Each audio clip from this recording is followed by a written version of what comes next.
Be'ezras Hashem, today's daf is daf Yudalit in Masechta Gittin, and I just want to call your attention to the screen over here because I just want to describe what's going on over here. You could picture it without the screen; it's pretty easy. But basically, what we're talking about a topic called Mamet Shloshton, which means like this: if suppose A gave B some money. Let's say he gave him some money to watch, okay? B is watching money on behalf of A. So B is holding on to the money. One day, A, B, and C come together in a room.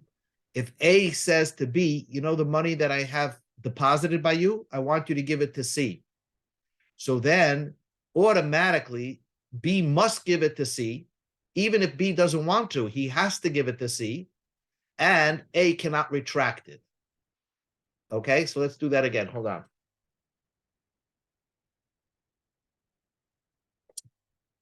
Hi, Alan. We just began. Hi, good evening. Okay, very good. So just discussing what Mamet Shloshton is. Basically, again, if A deposits money by B, let's say B is supposed to watch the money. If A, B, C come together in a room, A can tell B, the money that I have deposited by you, give it to C. Automatically, B must give it to C. Even if B doesn't want to listen, he must give it to C. And in fact, A cannot retract from his verbal commitment that B should give the money deposited by him to C. That's called Mamet Shloshton. And Chachamim said that that verbal expression has such power that he can't back out, and B must give it to C. The Gemara is going to try to understand why is that so. Not only that, we're giving the case where B is holding on to money that belongs to A, and A just deposited the money by him. What if happens if A loaned him the money? So B already spent the money. So this money is not even here. Nevertheless, the Gemara is going to say that A, if he tells B, the money that you owe me, pay to C, B must follow through and pay C. Without this thing that Chachamim said, the Chachamim said, C would have had to make a kinyan from B, and B would have to agree to give to C. You know, C would have to say, here's my shoe, and B is going to have to say, I'm committing now to give you the money that I have to you, just based on the instructions of A. What Chachamim did over here, they bypassed all kinyanim. Just by verbally A saying, B, you have my money, whether I loaned it to you or whether I deposited the money by you just to watch, you must give it to C. No kinyan is needed. So let's read the Gemara inside. And here's where we're beginning. Daf Yugimel Amid Beis by Gufa. Gufa, Amar Rav Huna, Amar Rav, or Rav. It's about like 12 lines from the bottom. Rav Huna said in the name of Rav, I have money by you. You must give it over to so-and-so. In our case, A tells B, give it over to C. And all three are present. And that's the key also. All three must be present at this, like it's a three-way conversation.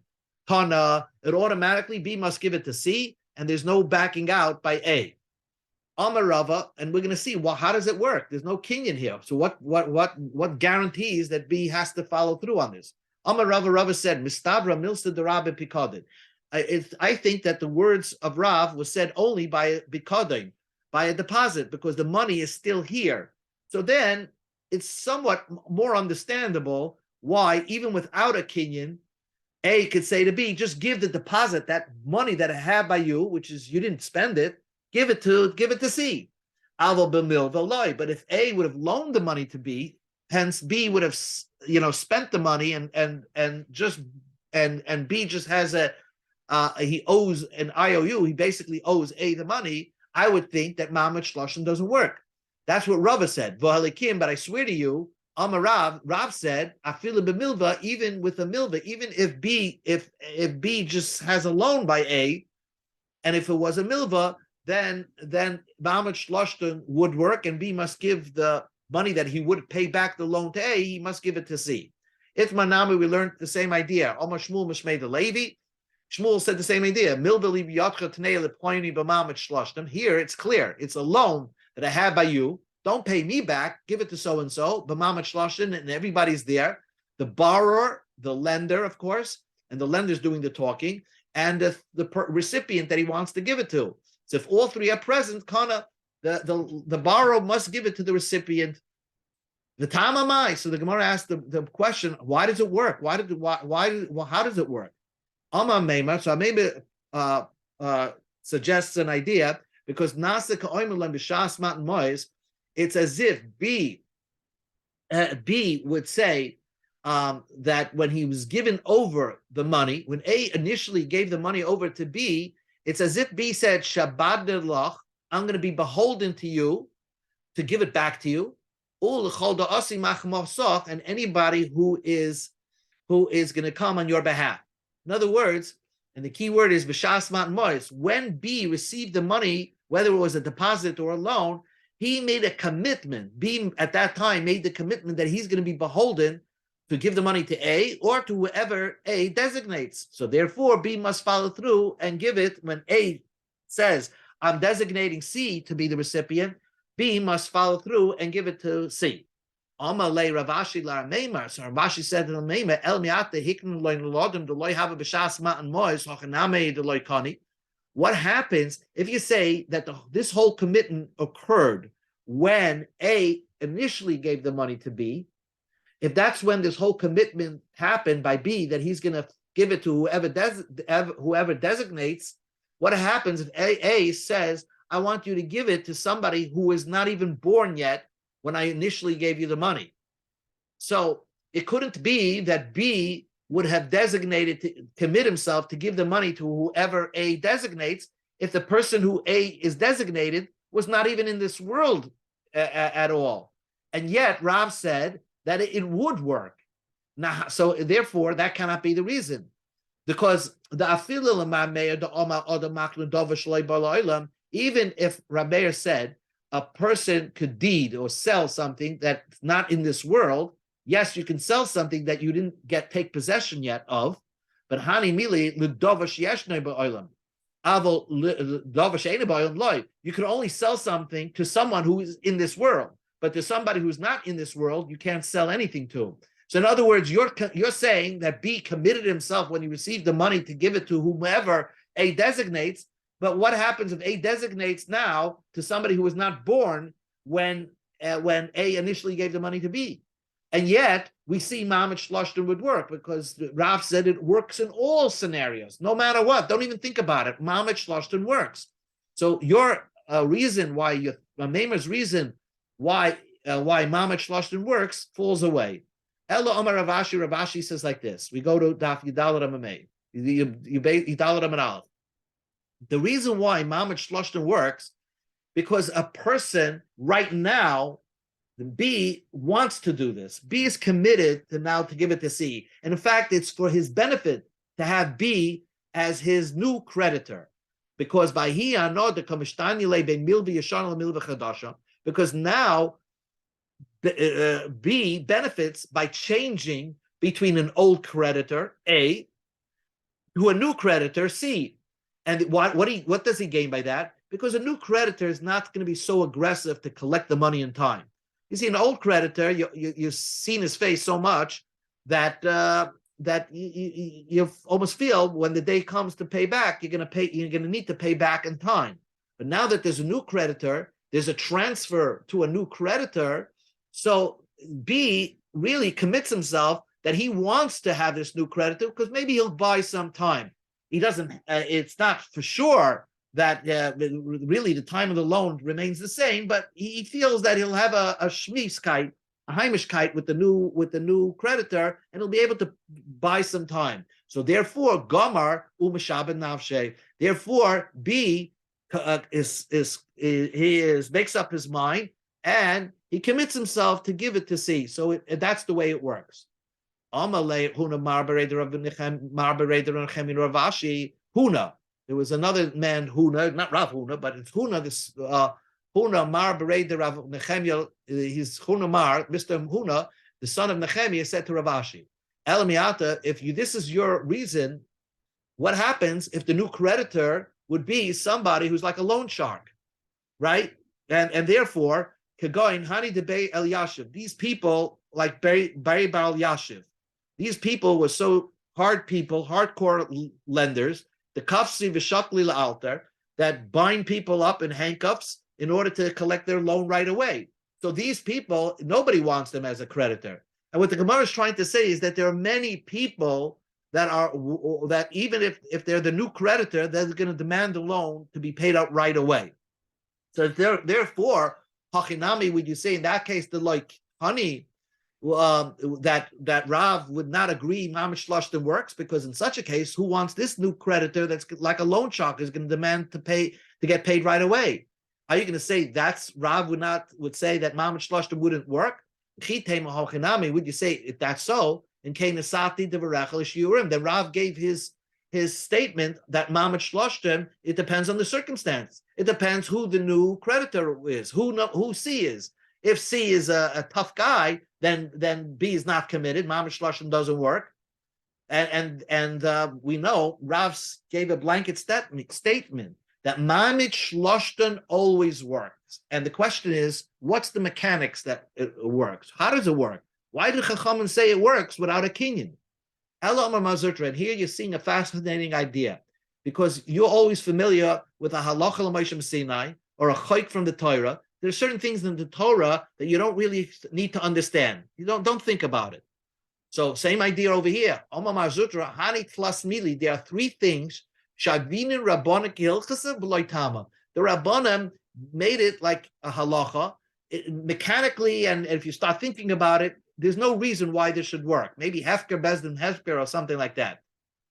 And this is one of those things that just work, and you got to trust Chachamim. And one could say that the Chachamim really wanted something, an easy way to transfer without kinyonim. And the reason is, the way it's explained by Tosfos, is that that's the way business operates in ancient times. If let's say A wanted to buy merchandise from C, okay? He wants to buy merchandise from C, but A doesn't have the money to pay C, but B owes A money. So if A could easily go over to B and say, B, pay C the money that you owe me, business can work faster. If we're going to have to wait till C has to make a kinyan from B, and then B has to really want to give it to C, business would be held up. And therefore, Chachamim made that certain instances when there's something called a mamet shloshta, you don't need kinyans. It's like an automatic transfer. And therefore, just by verbally A saying, B, give him the money, that's good enough. And this is one of the things that the Chachamim said, this is the halacha, don't ask any questions.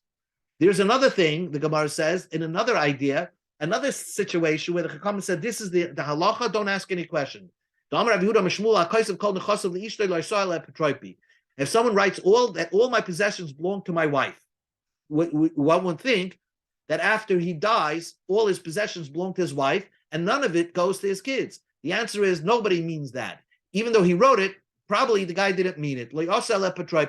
It means his wife will be the one, the apitrape, the one in charge of how to distribute or how to spend the money. But really, the deed of the possessions belong to the kids. So this is what Chachamim are saying. You go against what's actually written in the document, because nobody would bypass giving any money to his kids. The idach, and then there's another case. Rab Chanina said,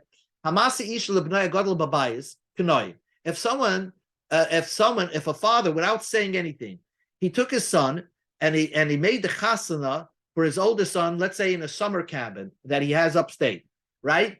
And he cleared out the whole house and made the summer cabin for his son. And then he died. That house belongs now to the son, without Yerusha, separate from the Yerusha.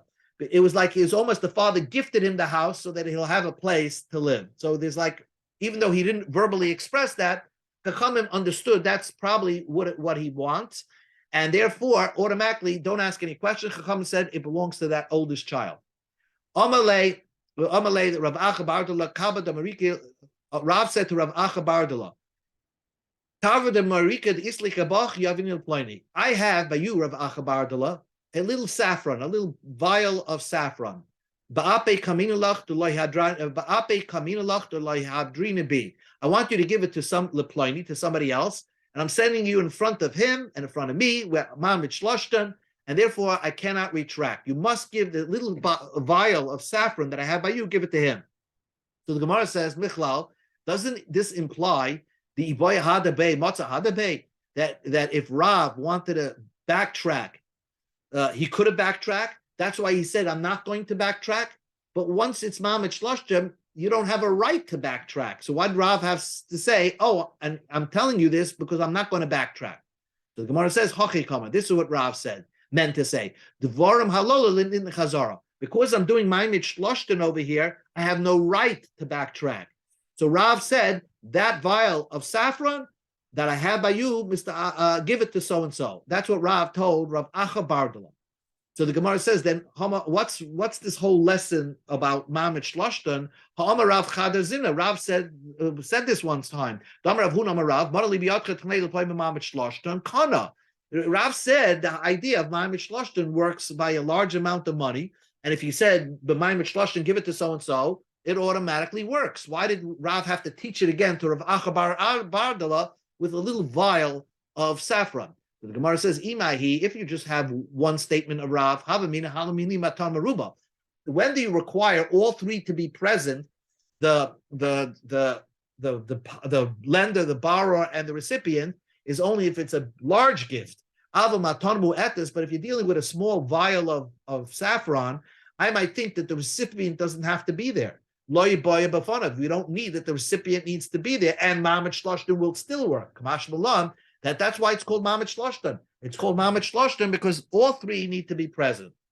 Hani Genoi, the Gemara says a story, the Avet Chishbana Bahadi Badodi. Pash Chame Istri Zuzi Gabechad Menei. There were a few gardeners that got together, and basically they don't own property, but they planted vegetables in a certain property, and they sold off the vegetables, and they received the profit. Now they have to pay the rent for the landowner. So they made a cheshbon b'hadei adadi, splitting the profits. They made a cheshbon of what each one made. Pash chame istre zuzi gabechad menei, and one of them ended up with 5 zuzim more than the rest of them. So normally he would have to put it back into the pot, and then they split it again between all the gardeners. So they told him, listen, don't give it back into the pot. You give it over to the landowner. We still owe the landowner rent. And this was in front of the landowner. The landowner was right there when they divided up the profits. And this guy made an acquisition, the one that had this extra money, he made an acquisition commitment that he's going to give this extra money to the landowner. But what happened was, he recounted the money when he was alone, and he realized that he didn't have extra, like Pashka Bev. He didn't have anything extra over here. So, but is he on the hook to give the money to the owner, to the landowner? But he didn't gain any. He didn't have any extra. He didn't. There was no mistake over here. He got the same as the rest of the gardeners. Also, the comment of Rav Nachman, they came to Rav Nachman. Amalei, Rav Nachman told this guy, "My ivadlach, what can I do for you?" Once it's Rav Huna Rav, and therefore you verbally said that if they told you verbally give 5 to the landowner, the 5 to the landowner, you're on the hook. Boy, not only that, you made an acquisition kinyan that you're going to give 5 to the landowner. So I don't know how you're going to get out of this. Amalei Rava, so Rava said. It seemed that Rav Nachman didn't understand the case. Is he saying I'm not going to give it? The lake gabe kama. He says I don't have it. In other words, the whole reason why I made this commitment was thinking that I have a surplus of money that doesn't belong to me. But it turns out that I didn't have a surplus. I miscounted. Amalei. So Rav Nachman heard the case more clear. He said in ken kinyan b'toasu. Then this acquisition commitment that you made is one big mistake. The whole kinyan b'toas, then you could retract, and you don't have to give money to the landowner. Simply, you don't have any extra money to give to the landowner. Now the Gemara discusses another concept. Itmar, we learned hoylech. If a man says hoylech money ploini shani chayiv loy, amarav chayiv b'achri yosei. A man owes money. Okay, a man owes money, so he tells the shliach, deliver this money that I owe my creditor. I want you to deliver money to pay him back. So Rav says that the if anything happens on the way, the lender is still on the hook. The borrower is still on the hook because you just hired a shliach to deliver the money, but you're still on the hook if something happens to the shliach. But if he wants to say, oh, you know what, I can still use the money, I don't want to return the money, so then he can't. Because once you gave it over to the shliach automatically de facto becomes a agent of the lender, and therefore you can't retract. Shmuel says, since who's remaining responsible if anything happens, the one on the hook is the borrower. So even though he gave it to the shliach, Shmuel says you can still call the money back and take it back. So let us say that this is the argument between Rav and Shmuel. Rav holds when someone says to his shliach, hoylech means deliver the money. It's almost as if you're saying to the shliach, zechei dami, acquire the money on behalf of my lender. And therefore, by saying that, so therefore it's understood. You can't take it back because the shliach now acquired the money on behalf of the lender, even though the lender didn't make him the shliach, but it's hoylech is kiski. By saying the word deliver is as if you're saying to the guy, acquired on the behalf of the lender. Umar Sava hoylech lav kiski dami, and Shmuel holds hoylech by saying deliver. That's not as if you're saying acquire it, and therefore the lender could call back, the borrower could call back the shliach and say, you know what, I don't want to pay right now. So that's what the Gemara thought the machlokes is. So the Gemara says, everybody holds it like as if once you give it to the shliach, there's no backsies. And if it was a gift, let's say a man says, I want to take this gift and give it to somebody. So as soon as it gets into the shliach's hand, no backsies, there's no retraction. Even Shmuel would agree to that. But here is a little different because this is the argument. Mar Savar, Shmuel's Rav holds lo yamin migod. The truth is, you can't call the money back because you committed this. The borrower gave the money to the shliach to pay the borrower back.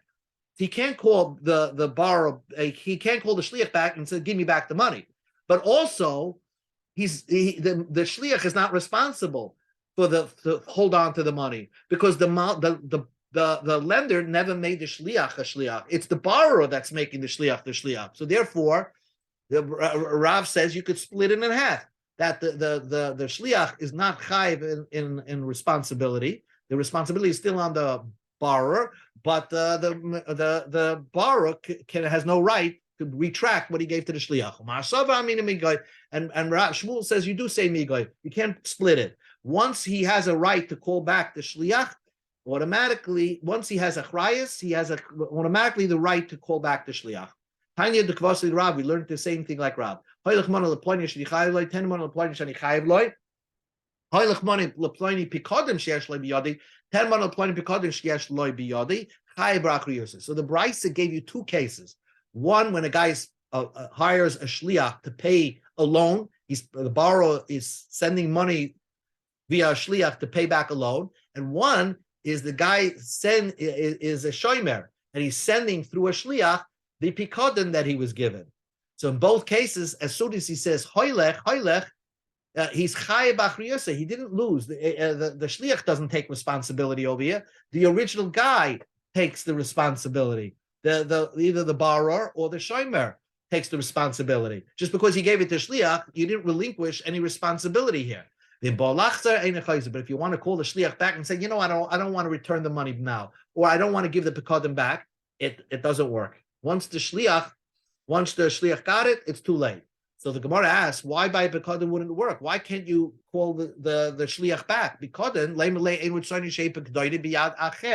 why can't the shomer call the shliach back and say that even the owner wouldn't want me to give you the money? Because we see that concept a lot, that an owner who deposits money by somebody or deposits an item by somebody, he's particular on who should be his shomer. And perhaps the owner would not want the shliach to be anything to do with his pikodin. So why can't the shomer call the shliach back by saying that even the owner wouldn't want you to be a shliach? when the guy, the shomer, was a known liar. So if he was a known liar, then certainly the owner of the item would have wanted not to get this item out of the shomer, the supposed shomer's possession. So therefore, once it comes into the hand of the shliach, the shomer cannot call it back. Something about Rav Sheshes Havale Asharted the Sabala b'Mechoza. Rav Sheshes sold coats, and basically he would give the coats on credit.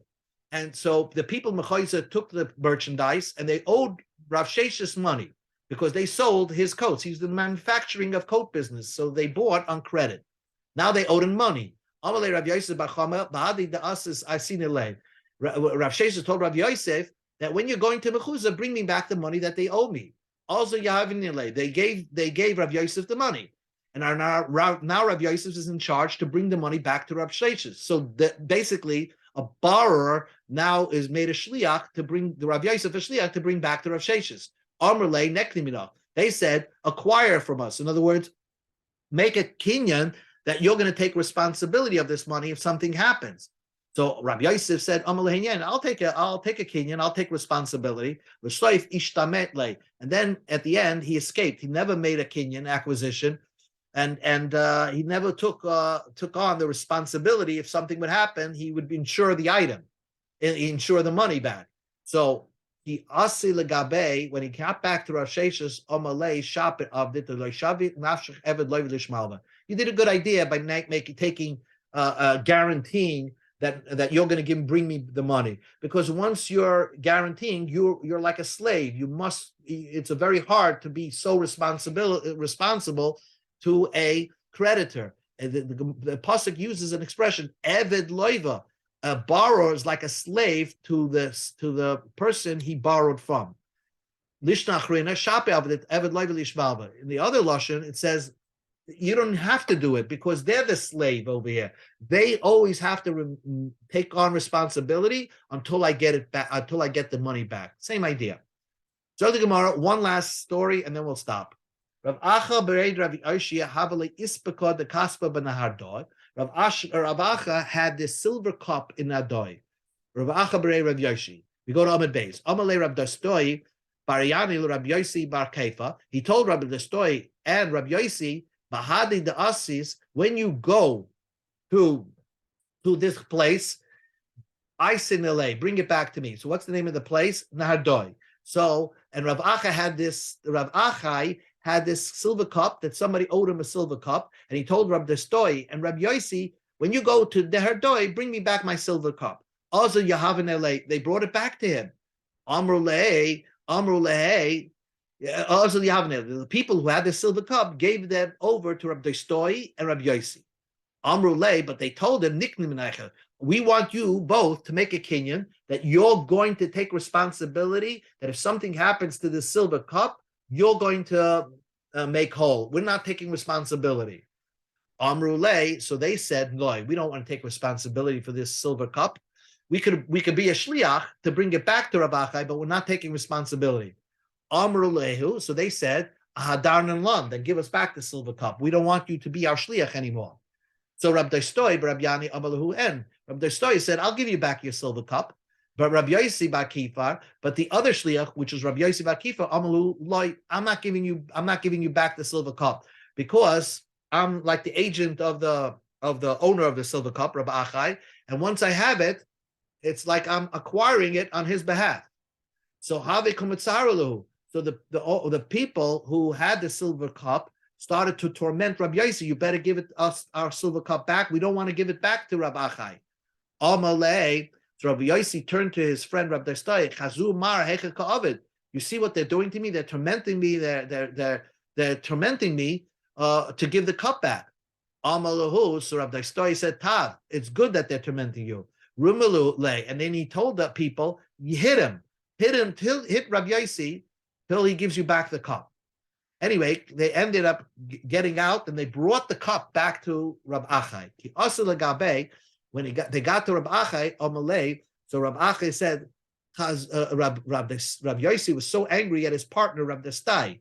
He said, Chazuman loy mistayin to loy sayin ela amalu tavrum li. Not only did Rab Dostoi not help me hold on to the cup, but he actually told the people to that it's good that they should hit me to give back the cup.